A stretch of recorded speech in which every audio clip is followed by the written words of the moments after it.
Bonjour et bienvenue sur ma chaîne Victoria Tarot Voyance. Bonjour à vous les béliers que je suis ravie de retrouver pour ce bonus du 15 au 22 novembre.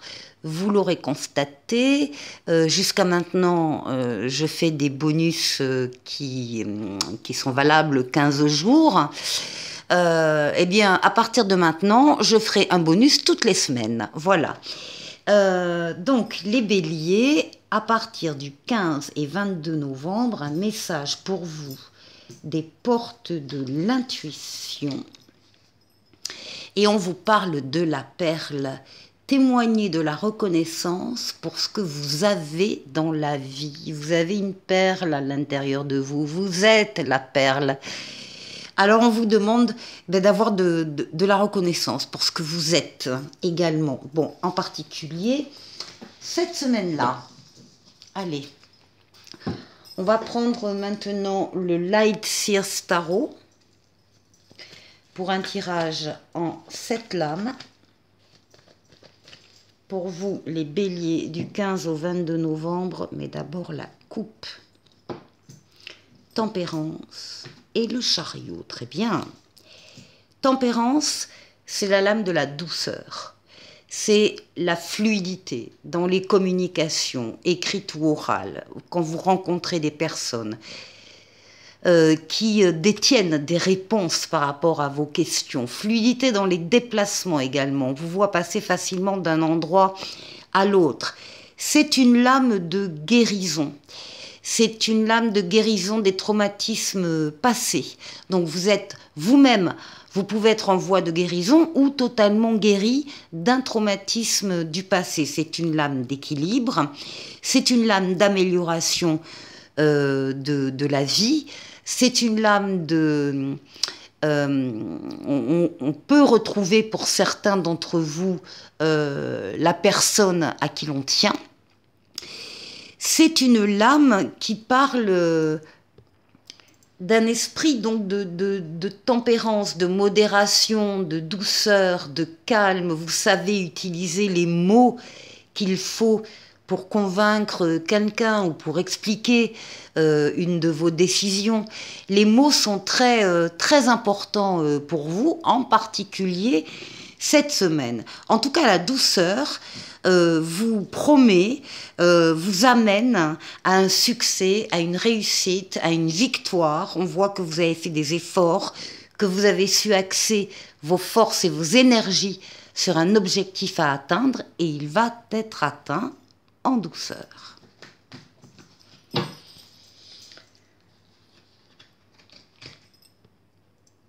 Allez. Bélier.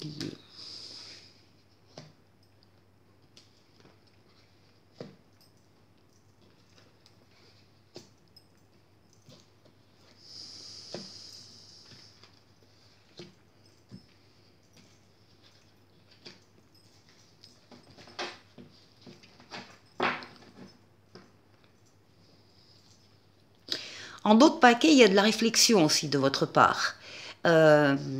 Vous avez envie de regarder une situation qui vous tient à cœur d'une autre manière. Vous allez avoir envie d'aller plus loin, d'agrandir le champ de vision, de ne rien laisser passer, de vous mettre à la place d'éventuels protagonistes qui existent dans cette histoire. Il y a le besoin, encore une fois, de voir une situation sous un autre regard. Bon, ici vous avez le pape, la protection astrale, occulte, qui veille sur vous d'en haut, qui vous mène sur le chemin, qui vous permet de prendre les meilleures décisions quand vous avez une décision à prendre, et qui double son aide par une aide terrestre en vous mettant sur votre chemin des situations ou des personnes qui sont là pour vous venir en aide. En clair, les béliers, vous avez de l'aide autour de vous dès le début de la semaine du 15 novembre. Et vous allez pouvoir vous appuyer sur des personnes ou des situations. il y a une transformation pour vous. Hein, c'est la mort, la renaissance. Il y a un avant, un après. Il y a des choses que vous allez laisser derrière vous, volontairement ou pas volontairement, hein, des choses qui peuvent disparaître aussi, des choses, des situations, des personnes, des relations.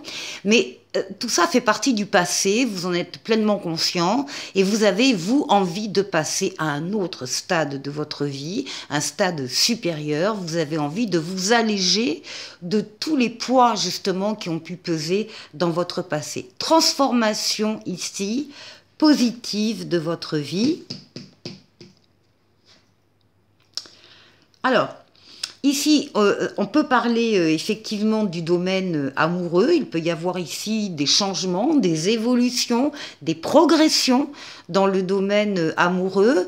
Il peut s'agir d'une rencontre que vous allez faire dans la semaine ou bien d'un lien déjà existant mais qui prend en maturité, qui prend en ampleur par rapport aux sentiments que vous partagez. Tout cela est protégé, hein. Oui. Bon, alors ça peut passer aussi par, alors ça dépendra des béliers. Il peut y avoir ici des coups de foudre qui font passer radicalement d'un état à l'autre, c'est-à-dire d'un état par exemple de célibat à un état de vie commune. Ou bien une séparation avec une personne, mais pour pouvoir vivre un amour passionné par ailleurs. La maison Dieu, sauf dans le domaine amoureux, et on l'a bien, le domaine amoureux, c'est le coup de foudre. Hein. Après, on peut parler aussi quand même, peut-être pour certains, de situations où on va se rendre compte qu'une relation, qu'un lien qu'on pensait solide, eh bien ne l'est pas tant que ça. À la faveur d'un événement extérieur, on va se rendre compte de la fragilité d'un lien et la carte vous dit que vous pouvez y remédier si c'est possible, soit vous devez consolider des fondations, qui sont donc trop fragiles, soit vous décidez de tout arrêter, de tout stopper, de déconstruire et de reconstruire ailleurs ou avec quelqu'un d'autre. Bon, dans tous les cas, c'est une transformation positive de votre vie, y compris dans le domaine sentimental avec la roue de fortune. Les choses, les événements se sont mis en place, se mettent en place autour de cette roue pour l'actionner et pour amener une transformation positive qui ne peut pas ne pas arriver. C'est une lame de rapidité, une lame de déplacement et une lame de voyage pour certains. Ce qui dominera votre semaine, ce sont les projets, les idées nouvelles, les nouveaux projets sur lesquels vous allez travailler. Alors il peut y avoir, on a quand même les amoureux, il peut y avoir des projets de bébé pour certains, comme il peut y avoir tout autre type de projet, hein, projet de voyage, projet professionnel. En tout cas, ce sont les projets qui dominent cette semaine chez vous, de nouveaux projets pour vous, les béliers. Et vous terminez la semaine avec la victoire, la réussite totale, pleine et entière, l'aboutissement, l'épanouissement, la fin d'un cycle ici qui s'arrête pour en démarrer un autre avec entre les deux une période où tout est fluide, tout est possible, tous les feux sont ouverts et toutes les portes sont ouvertes. C'est la lame du bonheur, c'est la lame du monde, c'est pour vous les béliers.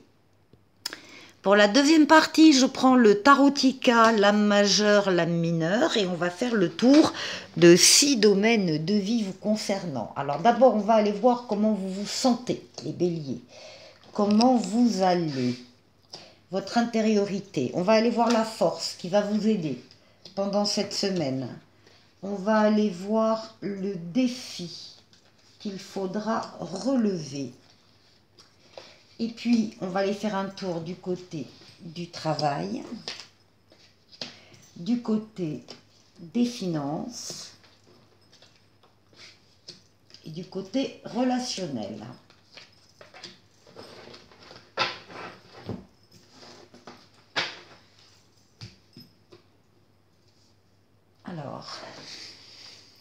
je vais tourner un petit peu. Voilà.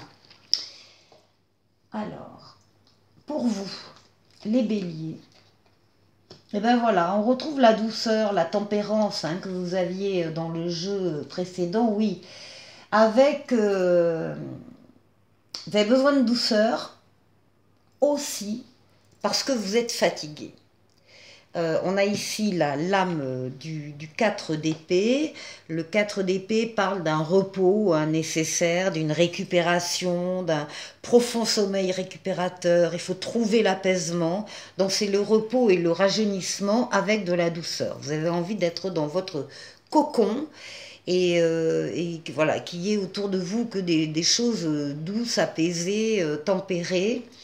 Dans les relations également, c'est important. Il y a visiblement une certaine fatigue quand même pour plusieurs béliers. Alors, qu'est-ce qui va vous aider cette semaine? Eh bien, on a la justice et on a la reine d'épée. On a 2 fois la justice. Ce sont les décisions que vous allez prendre. Alors, du repos pour trouver l'apaisement, et puis après, il faut prendre des décisions. Il y a des décisions à prendre qui vont vous amener l'équilibre, la justesse, des décisions que vous allez prendre pour vous-même, soyez indulgents avec vous, mais aussi avec les autres qui pourraient être concernés par les décisions que vous allez prendre. La reine d'épée, j'insiste quand même, parce que la reine d'épée, elle utilise tous ses moyens intellectuels, cognitifs, pour réfléchir. Elle a un raisonnement impartial, voilà. Mais une fois qu'elle a pris sa décision, elle tranche. Elle applique la décision. Donc il ne faut pas procrastiner, reporter au mois prochain, des choses comme ça. Non, il faut vous décider et effectivement prendre vos décisions qui vous amèneront encore une fois de l'équilibre. Alors ici, quel est le défi? Le défi, c'est l'audace. Voilà. Justement, on comprend pourquoi vous êtes fatigué ici. Vous avez eu des poids à porter récemment, toute une charge, des charges mentales, des charges différentes, des responsabilités, des obligations, des choses qui ont pesé sur vos épaules. Il n'y avait pas que vos obligations à vous, parce que vous avez porté des charges qui appartenaient, qui revenaient à d'autres personnes. Mais alors elles se sont bien délestées sur vous, et vous avez porté tout le fardeau. Bon, c'est fini, vous en êtes au numéro 10. Vous allez pouvoir déposer votre fardeau. Vous allez pouvoir penser à comment vous organiser dans l'avenir pour répartir les tâches entre plusieurs personnes, pour déléguer aussi peut-être, enfin vous organiser pour que tout ne repose pas sur votre dos, afin que vous puissiez eh bien, avoir l'audace que vous souhaitez avoir, afin que vous puissiez vous libérer de ces poids pour pouvoir sortir de votre zone de confort si vous en avez envie, pour pouvoir prendre des chemins un peu différents, parce que vous avez confiance là en vous, vous avez envie d'y aller, vous avez envie d'y croire, et vous allez pouvoir le faire une fois ce fardeau dépassé. C'est ça votre challenge, c'est déposer le fardeau et pouvoir vivre un peu voler de vos propres ailes. Alors ici, au niveau du travail, on a rapidement dans le présent une grande satisfaction ici. Le jugement parle de nouveautés dans le milieu professionnel, nouveautés qui arrivent ou renouveau, en tout cas une deuxième chance. Il y a des choses très favorables qui se mettent en place pour vous et vous allez donc, avec ce 9 de denier, pouvoir profiter de votre réussite, parce qu'il y a une satisfaction là, matérielle, financière, et au niveau de vos valeurs, des valeurs que vous voulez trouver dans le cadre du travail. Ici, pour le financier, le financier, là aussi, on est en fin de cycle, comme là-bas pour le défi. Le financier, il y a quand même eu des coups des coups de poignard dans le dos. Hein. Il y a eu des choses, vous y attendiez pas, et ça a fait très mal. Il y a eu une désillusion, il y a une amertume, il y a des choses qui vous ont blessé. Eh bien, on vous dit là aussi que c'est terminé. Ce cycle de pensées négatives ou de coups bas, c'est terminé. On vous demande par contre d'être plus à l'écoute de vos ressentis dans le domaine financier et matériel. Peut-être qu'il y a des choses que vous allez pouvoir éviter justement ou favoriser en écoutant vos ressentis. En tout cas, c'est ce que les cartes disent. En tout cas, vous sortez de ce cycle très délicat. Ici, pour le relationnel, ah ben on repense à des situations très particulières qu'on a envie de voir sous un autre angle. Ça s'accompagne d'un as de denier, donc vous allez là aussi très bien réfléchir, très bien évaluer une situation qui vous tient à cœur pour la voir sous un autre regard. Vous allez très très bien le faire, très bien y arriver. Et là on a un as de denier où on parle d'une nouvelle aventure, d'une nouvelle mission, on parle de chance, on parle de début de la prospérité. Et si vous aviez une question en regardant cette vidéo, les béliers, la réponse est oui, avec l'as de denier. On va pour la troisième partie de cette vidéo, on va aller chercher ensemble un message de l'oracle de l'esprit bohème. Donc je vais tirer 3 cartes pour vous, les béliers. Je vais tirer un petit oracle de l'étoile bleue et ici un petit oracle des anges. Voilà. Alors, la première carte représente une qualité sacrée en vous que vous devriez mettre en avant. Qu'est-ce que c'est? On vous demande de trouver la force de vous affranchir. Alors, s'affranchir de liens, s'affranchir d'une situation, s'affranchir d'un certain travail, par exemple, et on vous dit, tu es 1000 fois mieux que ce que tu penses. Bon, voilà, ça c'est une déclaration pour les béliers. La deuxième carte offre un conseil sur la manière d'exprimer cette qualité dans votre vie quotidienne, et on vous demande d'inspirer et d'expirer. Et on vous dit, tout va bien aller. Alors, il faut respirer, les béliers, on l'a vu. Certains d'entre vous sont très fatigués et ont vraiment besoin de se ressourcer. Donc, respirez déjà au quotidien. Et la troisième carte indique un aspect de votre créativité ou de votre sensibilité à explorer davantage. On vous demande d'apprécier la vie, les béliers, davantage. On vous dit ralentis. Prends conscience du fait que tu es en vie et que tu respires. Hein, c'est bien en lien avec le message. Respirez les béliers. Tout va bien aller. Ici, avec le petit oracle de l'étoile bleue, on vous demande d'être vous-même. Si tu tires cette carte, tu es invité à assumer tes croyances, à affirmer qui tu es. N'aie pas peur du jugement des autres et laisse-leur découvrir le ou la véritable toi. Et enfin, le petit oracle des anges vous parle de vision. Une attitude positive requiert un regard positif. Visualise chaque personne entourée d'amour et de lumière dans la situation présente. Sois sûr de t'y inclure aussi. Ton amour a le pouvoir d'influencer et de transformer les événements à venir. Et on va se quitter avec un dernier message de l'oracle intuitif. On vous parle du miroir des âmes. Regardez profondément dans le miroir, pas pour vous voir, mais comprendre ce qui vous lie aux autres. Voilà pour vous les béliers. Je vous souhaite donc de passer une excellente semaine et je vous dis à la semaine prochaine. Au revoir.